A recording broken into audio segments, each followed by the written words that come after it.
Don't we all love a good horror story? And doesn't learning that a horror story is based on reality make it just a little creepier, a little more real? Sometimes reality can be just as spooky.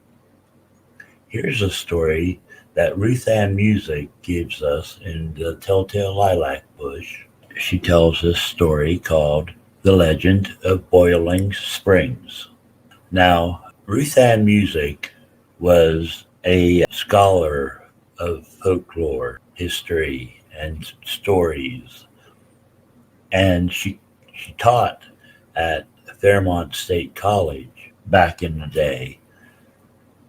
And what she did for the Telltale Lilac Bush is she would gather up the stories from all of her pupils and collectively put them into the Telltale Lilac Bush. But now I've been doing some research on this story, and it's not quite the way she recorded it in this book.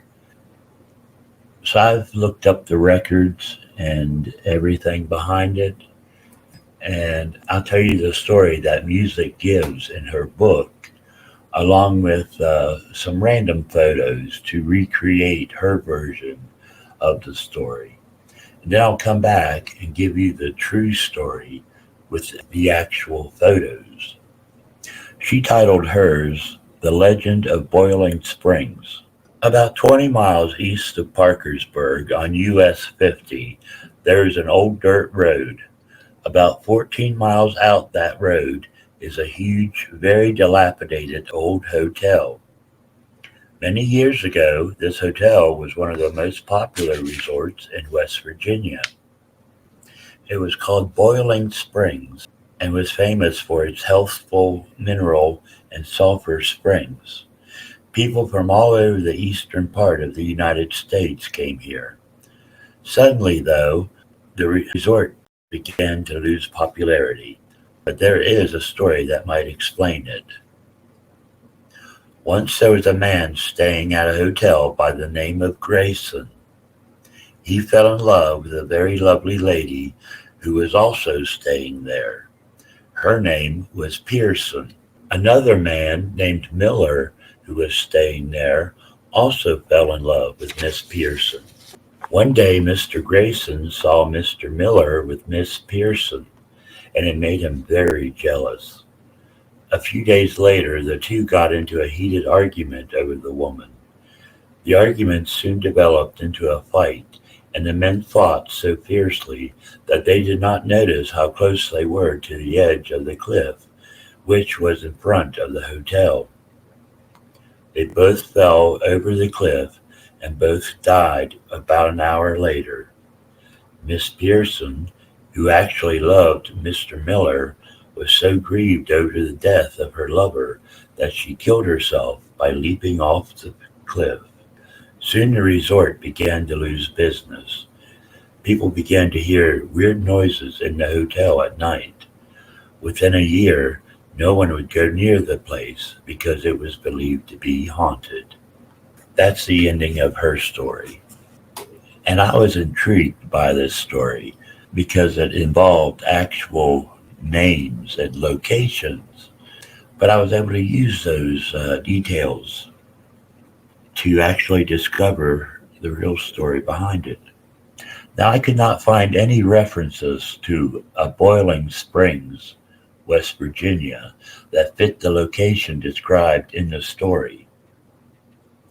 At first, I found a Burning Springs further south and thought it might have been the place, but I could not find any references to a Burning Springs hotel. And I thought surely a hotel as grand as the one described in the story would have had a photo or two, or at least some mention of it somewhere online. But I kept searching until I came across this place. So after reading the history that I found, it's clear that they're one and the same, with only a few differences in detail. First of all, Borland is the real name, not Boiling. Borland, West Virginia. I'm sure this is the place. Now, the former Borland Springs Hotel was built by John Wilbur Grimm in 1908. Grimm, who was born in Pennsylvania on September 22nd, 1866, built the hotel atop a 240-acre property straddling Wood and Pleasant County along Bull Creek. When opened, the inn boasted 65 rooms, a dining room seating 90, and ample recreational opportunities such as swimming, canoeing, and horseback riding. However, it was for the healing benefits of the mineral springs that led to its popularity, and at weekly rates of $12 to $20, which included meals, it was affordable to the majority of the population. And back then, people thought the springs could cure anything and would travel many miles to, as I said, to take the cure. Well, the business did really well until August 16th of 1918. That year, Grimm's oldest son, Frank Chandis Grimm, shot and killed 20-year-old John Maidens in the spring house. Allegedly, the murder involved a love triangle involving a Miss Pearson. It is said that in the spring house, which often hosted dances, picnics, and other social events, Frank Chandis Grimm shot Mr. Maiden, and the blood-stained remains embedded in the wood floor for years afterwards. Shortly after the murder, guests began to report strange noises and other odd happenings around the hotel. Business also took a turn for the worse, and finally Grimm sold the hotel in 1932 to Carr Thomas Levitt, C.T. Levitt, a local mortician and funeral home owner from Parkersburg, West Virginia. Now, Levitt did extensive restorations on a declining hotel, including redoing the blood-stained spring house. He reopened the resort in 1934 and operated it until 1938. Hard times required the hotel to temporarily shut down, reopening in 1940 to 1941, when it was finally shut down permanently. Permanently, that is, as a hotel. By the early 1950s, the former hotel served as a massive chicken coop for 12,500 chickens. Can't make this stuff up, folks. Before burning to the ground in 1967. And by 1965, 2 years before it burned to the ground, the building had been abandoned for quite some time and was obviously vandalized. Inside, pipes were visible, presumably steam or hot water, that ran through the building and was supposedly used to heat the building when it was used to raise chickens. Now, when the house burned in 1967, the spring house was already burned down. And at that time, all there really was of the spring house was a pipe coming up from the floor and a slow but steady flow of water issuing from the old spring. Now I've started looking into documentations. I've managed to trace all the participating people in this story, with the exception of Miss Pearson. With her, I was posed a great challenge. Now, in a story from Ruth Ann Music, she jumps off the cliff. In the actual story, there is no such ending mentioned. Neither story gives her a first name. It doesn't say if she was an employee, such as John appeared to be, or she could have been a guest from anywhere. She could have married anyone afterwards, changing her name. And it doesn't say when exactly she was born. I just have no idea where to look with her. Now, what we do know for sure from documents I could find, John Maidens, who was really called Johnny Maidens, died on August 16, 1918. From different sources have stated that the blood stain on the floor of the spring house remained for years. It was true that John Wilbur Grimm in 1908 did build the Borland Hotel. Frank Chandis Grimm was his son and was a year younger than Johnny Maidens. Perfect age to have a love rivalry going on there.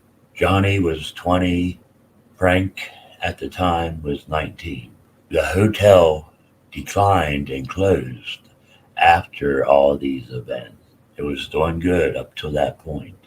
And to further support the love triangle thing, it was apparent that Frank was on the market for a wife. Or perhaps he did it just to squelch rumors of the love triangle going on.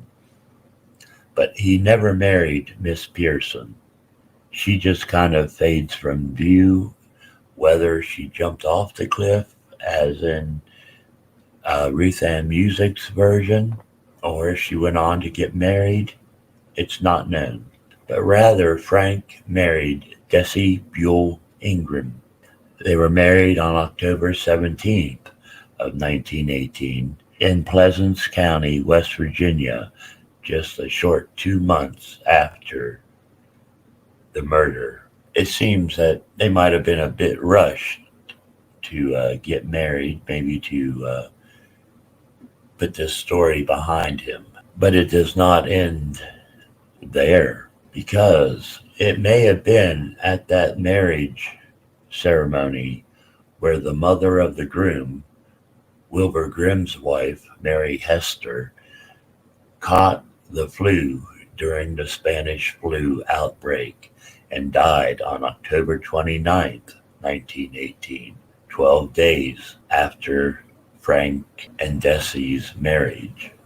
Now, Frank Chandis Grimm would die in Tampa, Florida in 1964 and is now buried in the Sarasota Memorial Cemetery in Sarasota, Florida. And I could find no clues as to whether or not Frank ever served time for the shooting, or if he was even arrested over it, or if they just considered it perhaps a case of self-defense. But this is that kind of juicy little story that goes back to the Victorian era, 1918. That would probably still be considered Victorian. And it's got that hidden mannerism about it.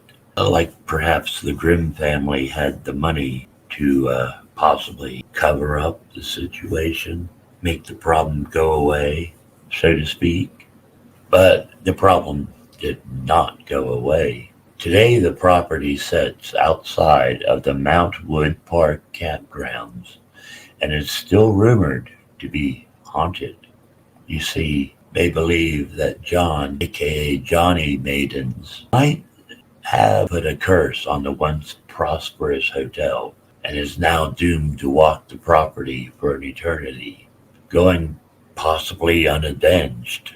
You have to wonder, is he now accompanied by the spirit of former owner J.W. Grimm, who died in 1955? Could his spirit be coming back to show his displeasure at the fate of his former resort?